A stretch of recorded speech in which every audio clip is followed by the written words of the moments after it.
Yeah, shaping finances by design. I mean, I really love this title, mainly because it's not an aspiration. It's already happening. I mean, we have seen examples of like many designers doing that already. And it's been happening since quite a while. Finance was one of the first industries that started embracing design internally in their teams. And I know that because, oh, I need this. Yeah. I have like 10 years doing this, but I know that I'm not the only one. Like, so I want you to raise your hands. Like, who has more than 2 years doing finances in designing finances? Who has more than 3 years? And who has more than 5 years? And 10 years? That's for like, now you know who to ask for some wise advice, so like not only me, I'm the only one.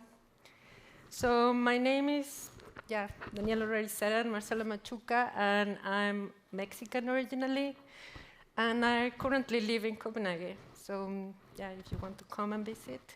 I work in a bank called Nordea. We have, it's like one of the biggest Scandinavian banks. We have more than 6 million customers across 4 Nordic countries. And we have like a team of 60 designers, like UI, UX, content designers, like service designers like me. And previously to that, I'm here with Juan because, telling stories of the past, because I used to work at BBVA, which is a similarly large bank, but now with a much larger design team, and all over Latin America and even Turkey and Spain. And previous to that, I also worked at a consultancy called Designet. And I had some experience on the financial sector there because, with Spanish financial sector and even in Israel, like some spin-offs of banks. I don't want to go more back because I have like a little bit more. But later on I will tell you some. But challenge reframing, or reframing finance, it's my topic. And I got really excited, like I told Daniel, he's my paisano. And I said, I really want to talk about this because my team is in this path of maturation that we've been talking about the whole day. And one of the key skills that we set up in our team to help the maturation process was to do a bit of challenge reframing as a skill. And what is that about? Well, that's about changing the way of thinking of design as making it look good, like that traditional thinking, and putting design more in the place where it helps to find the right problem, and then also to find the right solution. It's not the traditional way of thinking, the traditional used to be business. It's more about these double diamonds, I think, that Mei-Lin showed us. And it's more about everybody been talking, the customer perspective. But these double diamonds, I wonder why it's diamonds. There must be a reason, because it seems like there might be diamonds because it's not a cheap process. It requires skills, it requires time and dedication, and that's not so cheap. And anybody will think that because we are in finance, we have such luxury, right? Of course, you have the money, you should be able. Actually, that's why one of the reasons that I was doing design in finance, I was like, oh, I can do design process. But no, a bit pixelated. Sometimes we feel a bit constrained, we cannot really do all the process that we want.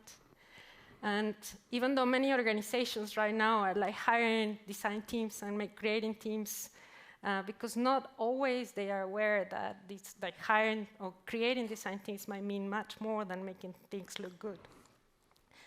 And sometimes companies are better at saying do the think fast, like the value proposition of Agile, then find the right thing to do. Like, that's not so easy to understand, no? Like, not look good, what? Then what are you going to help me to do? Like, it's more easy to translate, like, saving money than. So yeah, we are in our design, on our path to maturity. And let me tell you a bit about my own story. I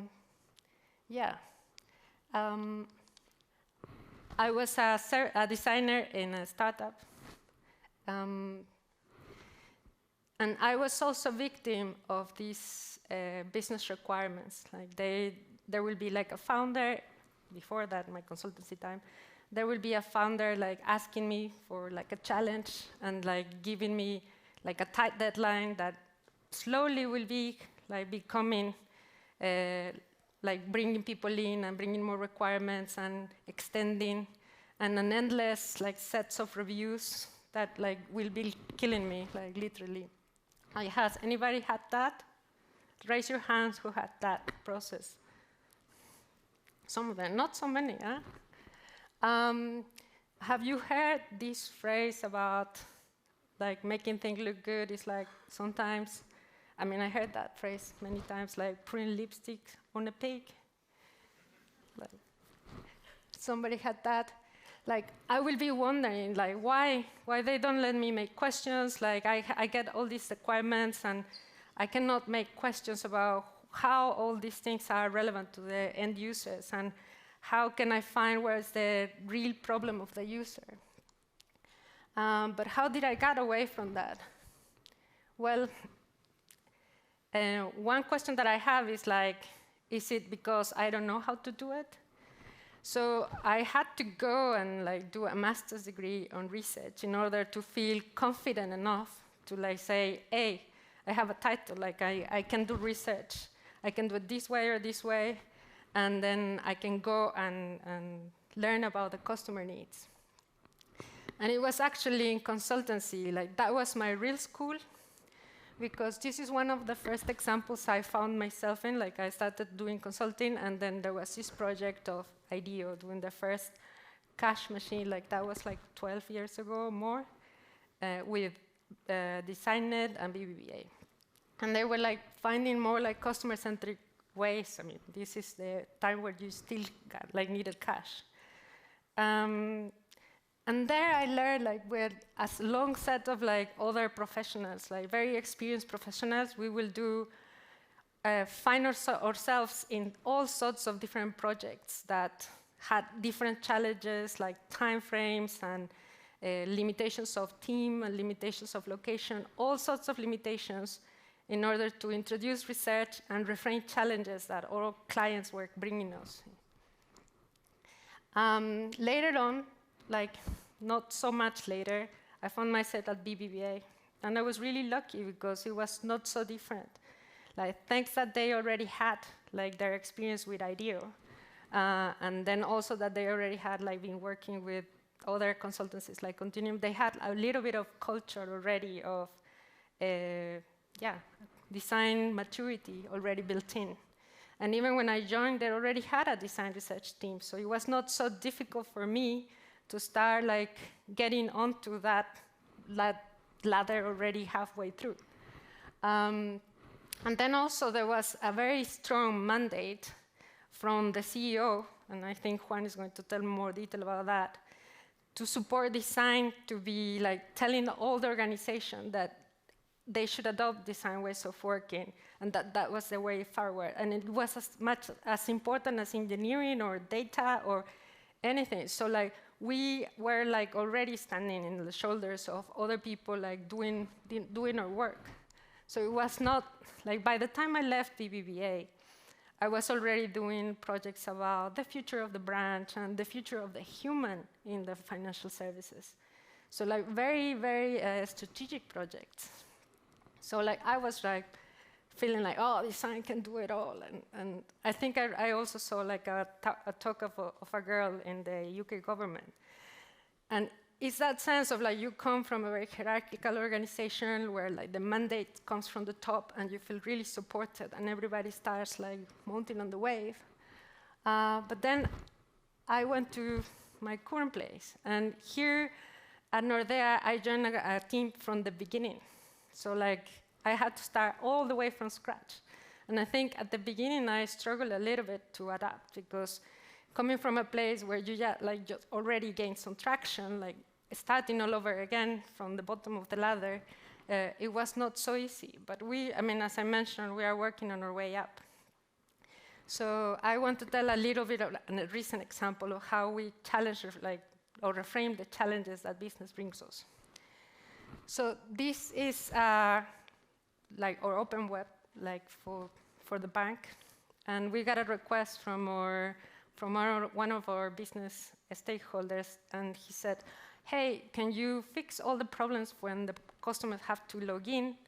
And we were like, "Yeah, right." And then we went to research, and we came back and said, "Well, the login has these two little problems, but actually, like, you have a really huge and massive problem with all your navigation and your information architecture."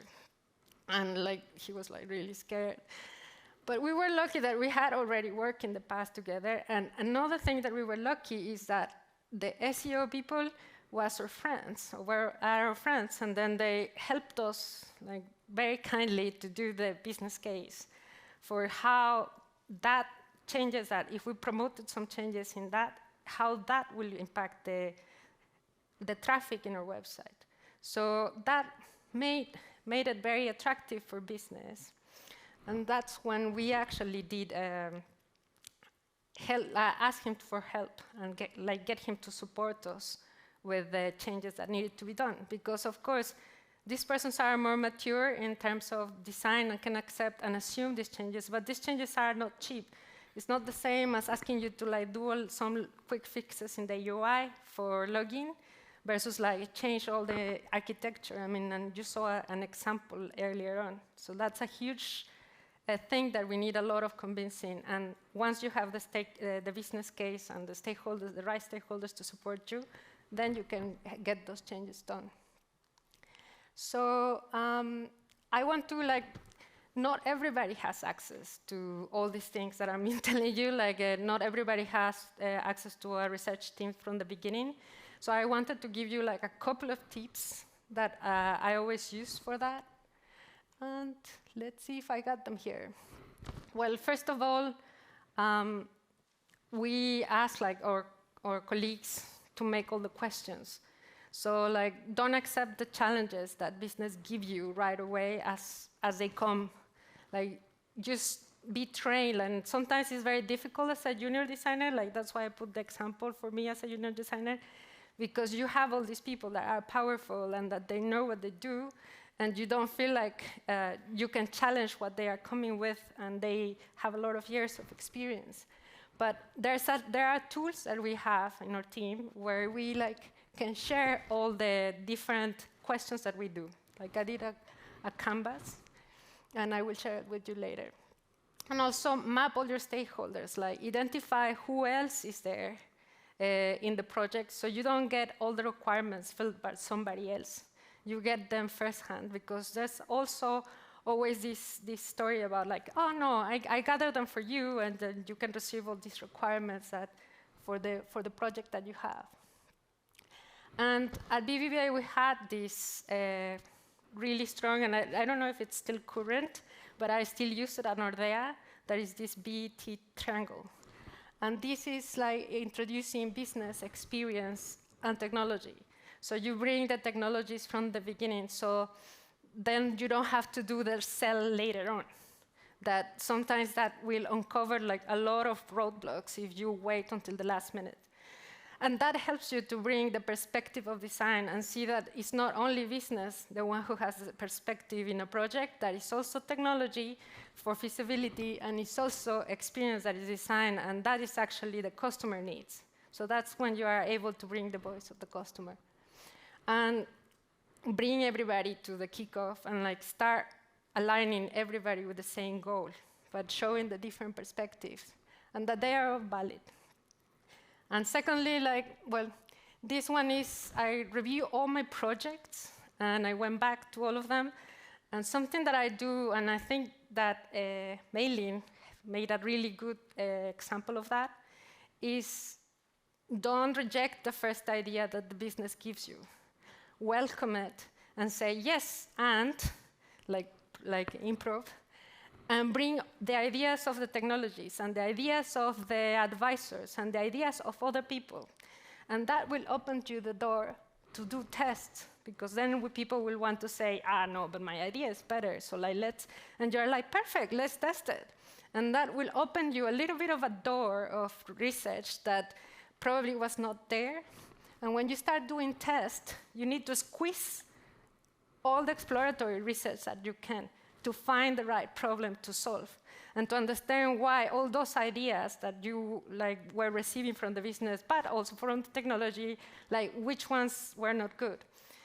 So that's one of my biggest tips. And this is a little bit of examples. But yeah, that's my little, and design, I mean, for me, the takeaways are that design maturity it's not so easy to get, it's a path, but sometimes it works in pockets, it's not always the same. When you have a hierarchical institution, it's really, well, it's much easier. It's not super easy, but it's much easier. When the institutions are not hierarchical, you need to work a little bit more in pockets and get some people to join you and get some allies around you. We are not the center of the world, so we have to mount in the changes that others are doing. And research, please, I mean, I wish that there are a lot of leaders here and that they go back to their teams. And yeah, we've been talking a lot about the user, but sometimes there's a lot of design that not necessarily not even get tested or not even get exploratory research. So try to gain support, budget, time. I think time is the most, the biggest problem for research, as well as, create your kickoffs and make all the questions possible. And don't forget to prototype all the ideas, welcome the ideas, don't reject them. And thank you so much.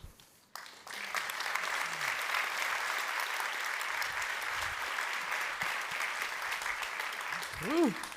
Thank you so much, Marcela. Yeah. I have already a few questions from our remote attendees. One of them is, where can we read more about this BET triangle? Okay. So maybe if you have some book recommendations. Yeah, I need to take that away, so I will post it on my LinkedIn, because I think I got it from my times at BBVA, that we had that as a resort. Actually, it was a mandate. Mm-hmm. Any project will get any budget if it didn't have the triangle in place. So if you were missing designers in your project, there was no project. Wow. Or if you were missing technology, there was no project. So that's the way we got in the same table always. Mm-hmm. Yeah. So yeah, if you want to learn more about this, maybe you can catch up with Marcela. Catch up with me later today. Okay, so we have another question for you.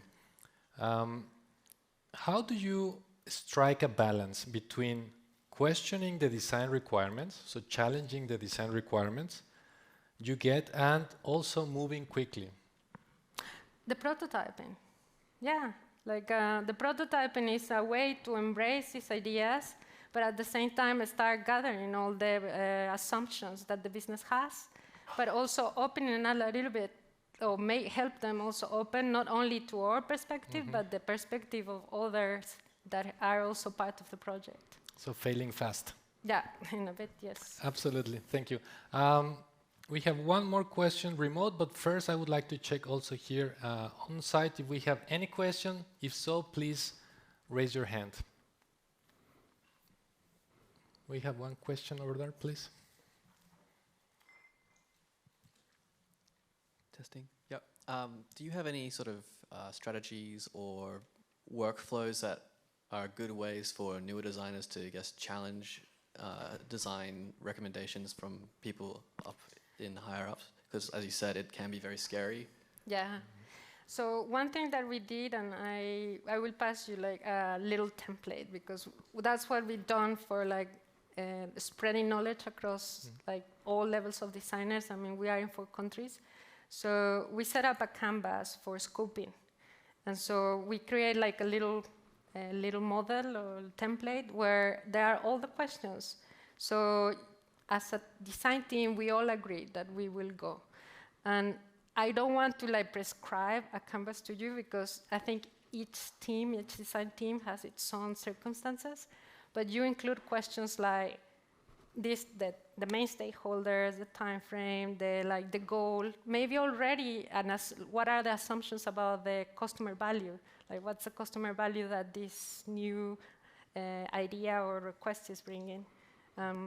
So like put those basics in a canvas that the team can share, and then by default they know, well, every time I start a project, I do that.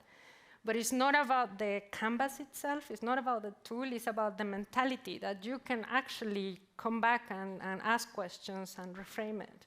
So that's what we are trying at Nordea right now. Yeah, so inviting the right people at the right moment.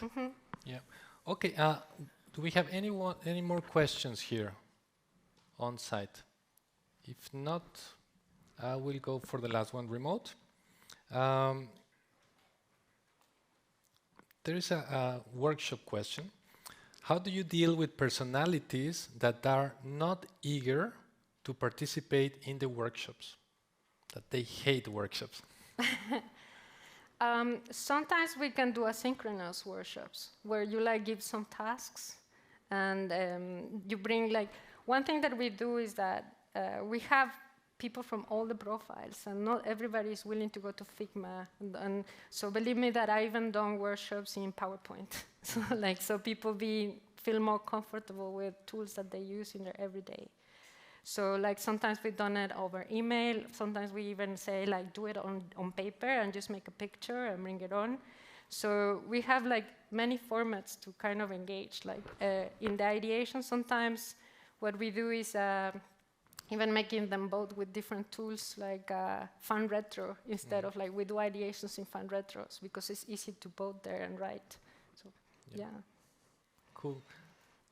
So, Marcela, really thanks a lot. I personally think that we as designers, we have a big responsibility on, I think it's a big tragedy when we are solving the wrong problem. So that was a... Yeah, like finding the right problem to solve it's not easy also. Yeah. So it's important to start training. Yeah, absolutely. Thank you so much, Marcela, once again.